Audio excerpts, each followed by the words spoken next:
ఈ వాజినల్ muscles like ఈ pelvic muscles tight అవ్వడానికి, వాజినల్ టిష్యూస్ స్ట్రాంగ్‌గా ఉండాలి అనంటే, మనము డైలీ వర్కౌట్స్ చేయడం మంచిది. అండ్ ఇంకొకటొచ్చేసి వుమెన్స్‌కి ది బెస్ట్ ఎక్సర్‌సైజెస్ ఏంటి అంటే, ఈ వాజినల్ టైటనింగ్‌లో కెగిల్ అనే ఒక ఎక్సర్‌సైజ్ ఉంటది. ఇది మనకి చాలామంది ఫారిన్ డాక్టర్స్ గూడా పెద్ద డాక్టర్స్ అంటే చాలా సంవత్సరాల క్రితమే వాళ్ళు ఈ ఇష్యూస్‌ని చూసి ఈ ఎక్సర్‌సైజ్ అయితే మంచి రిజల్ట్స్ ఉంది వుమెన్స్‌లో.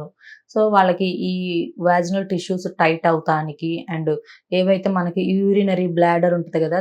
అది గూడా మనకి కెపాసిటీ అనేది తగ్గిపోవడం, యూరిన్ లీక్ అవ్వడం ఇలాంటివి గూడా చూసారు. సో, ఈ కేగిల్ ఎక్సర్‌సైజ్ వల్ల వాజినల్ టిష్యూస్ టైట్ ఒస్తాయి. దానితో పాటు యూరినరీ బ్లాడర్ కెపాసిటీ గూడా స్ట్రాంగ్‌గా ఉంటుంది. అంటే యూరినరీ బ్లాడర్ కెపాసిటీ అంటే మన మూత్రం ఆపుకునే ఒక సంచి అనేది ఉంటది లోపల.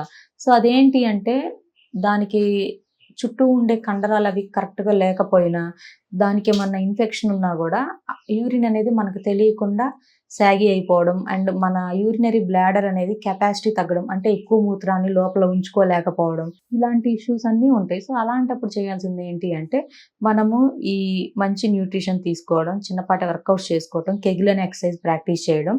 ఇలాంటివి చేయండి. కొంచెం మీకోసం మీరు హెల్త్ బావుండడానికి టైం ఎప్పుడైతే మీరు పెట్టుకుంటారో, సో, అప్పుడు మన హెల్త్ అండ్ మన బాడీలో ఉండే పార్ట్స్ వాటి షేప్స్ కూడా కరెక్ట్‌గా ఉంటాయి.